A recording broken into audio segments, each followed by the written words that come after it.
Mesdames et messieurs de la presse, je vous remercie de nous accorder votre attention cet instant pour la communication que nous avons à l'endroit de l'opinion.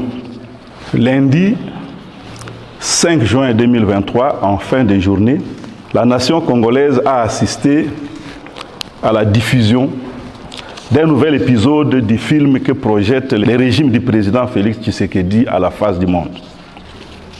Les services de renseignement militaire, les FARDC, au plus haut niveau, est monté sur la scène pour une prestation d'horreur, un tissu de mensonges cousus de fils blancs qu'il attend voir le peuple congolais consommer comme justification de l'ignoble enlèvement de M.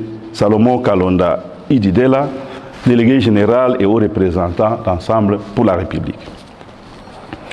Aucun fait mis à ce jour à charge de M. Salomon Kalonda Ididela, qui, contrairement aux insinuations invraisemblables de l'animateur de ce point de presse d'hier, n'est susceptible de justifier la violence et la brutalité qui ont caractérisé son enlèvement, surtout pas dans un État qui se veut de droit.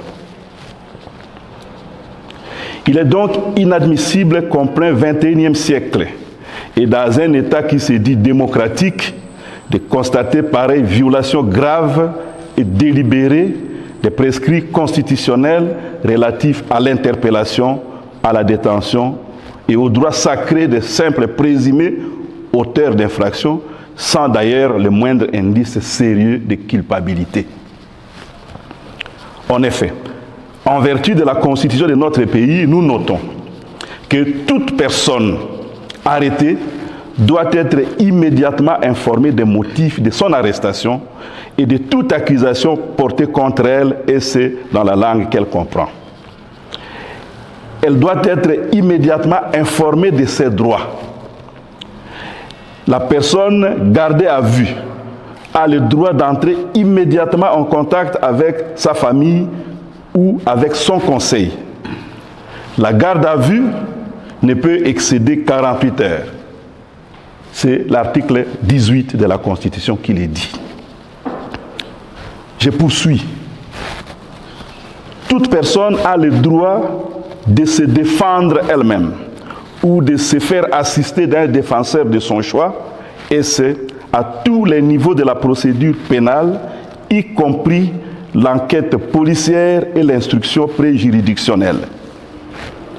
Elle, cette personne, peut se faire assister également devant les services de sécurité. C'est l'article 19 de la Constitution qui le dit. L'enlèvement de M. Salomon Kalonda, sa séquestration pendant une semaine et la publication des griefs mis à sa charge pour son transfèrement devant les juridictions militaires se font dans l'illégalité d'un pouvoir déstabilisé par la présence à Kinshasa de notre président national. Tout le monde le sait. Le peuple congolais le sait aussi. Même si le régime du président Fachi voulait bétonner sa place dans un livre des records du mensonge et des affabulations, il n'avait pas besoin de convier le public à consommer des accusations fantaisistes et des insinuations de connivence avec les Rwandais, quand on sait jusqu'à un passé récent la proximité du pouvoir de Kinshasa avec le régime rwandais, dont les autorités ont été applaudies et présentées comme des partenaires d'affaires fiables par ces régimes. Après avoir, entre autres, avili la présidence de la République, théâtralisé le Parlement, caporaliser la Cour constitutionnelle et d'autres juridictions civiles, dégrader la police nationale en lui faisant jouer de mauvais rôles jusqu'à la collaboration ouverte avec une milice armée de machettes, le régime béton s'emploie maintenant à dégrader l'armée. L'armée est un symbole majeur de la nation, où le sens de l'honneur est d'une importance capitale. Il est indigne et même irresponsable de mêler les services militaires à des sales besognes politiciennes alimentées par les racontars des réseaux sociaux. Hier, le service de renseignement militaire a été soldé par une pôle. Demain, c'est la justice militaire qui risque le ridicule à cause des appétits des politiques indécents, amoureux et cyniques. Les forces armées sont républicaines. Elles sont au service de la nation tout entière. Nul ne peut, sous peine de haute trahison, les détourner à ses fins propres. Elles sont apolitiques et soumises à l'autorité civile. C'est le prescrit de l'article 188 de la Constitution qui le dit. Ce n'est pas moi.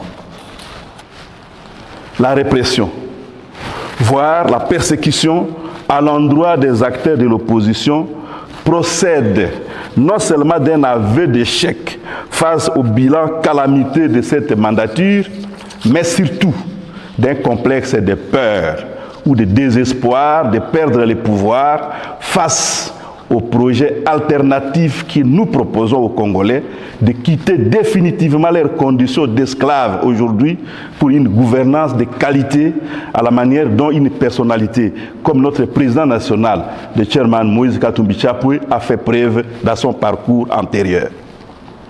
Face à cette dérive totalitaire du pouvoir en place et à l'acharnement sur tout ce qui est d'ensemble pour la République, nous appelons tous nos cadres, membres et sympathisants au calme, à la responsabilité et au sens du devoir envers la patrie que nous voulons solidaire et apaisée. Là où ceux qui exercent le pouvoir préfèrent accroître la barbarie et envenimer le climat politique d'avant les élections de décembre 2023, allant jusqu'à insinuer qu'un civil armé d'un pistolet imaginaire allait faire un coup d'État pour remettre le pouvoir à un Katangais. Où a-t-on vu ce genre de coups d'État civil pour compte d'autrui? En cas d'un procès unique qui serait basé sur ces griefs fabriqués de toutes pièces, dans l'intention de nuire, les avocats d'ensemble pour la République ne manqueront certainement pas de faire prévaloir la vérité et de démontrer que ces accusations sont dénuées de tout fondement. Le peuple congolais a le droit d'être correctement et suffisamment informé de l'incapacité, la méchanceté, les injustices et la volonté de nuire qui caractérisent ces régimes. Nous appelons à la mobilisation générale de tous les Congolais consciencieux et responsables. Mettons tout en œuvre pour que le peuple congolais, dans sa souveraineté, s'engage à rejeter ce qui nous apparaît de plus en plus comme un conglomérat d'opportunistes et d'aventuriers politiques sans idéal. Les rejeter dans les poubelles de l'histoire.